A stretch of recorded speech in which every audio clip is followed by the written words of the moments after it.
தம்பி ரொம்ப மிரட்டலாம். அந்த ஒரு 10 நாளைக்கு முன்னாடி அதை சும்மா ஒரு கிளிப்பிங் மட்டும் அப்படி அனுப்பிச்சு விட்டு, பார்த்தீங்களா இது என்ன என்ன தம்பி அனுப்பிச்சு விடு பார்த்தீங்களா, நான் கொஞ்சம் வேகமாக பேசுவார் இல்லையா, 2 தடவை யோசனை பண்ணாதான் அவர் என்ன பேசினாருன்னு எனக்கு தெரியும். அவ்வளவு ஸ்பீடு, அந்த அந்த திருப்பாச்சி ஸ்பீட்லேயே தான் இன்னும் இருக்கான். அந்த அது ஸ்பீடு மாறவே இல்லை.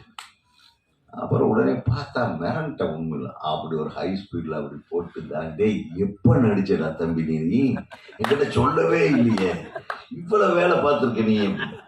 இல்ல மெயின் ரோலா, ஆஹா பரவாயில்ல, ரொம்ப நல்லா இருந்தது. உண்மையா சொல்றேன், நான் அந்த ஒரு ஷாட்டு தான் நான் இங்க இவ்வளவு நேரம் உட்கார்ந்தேன். நான் இவ்வளவு நேரம்ல உட்காரவே மாட்டேன். ஏன்னா யார் கூப்பிட்டாலும் வர்ற சங்க தலைவர், சங்க செயலாளர்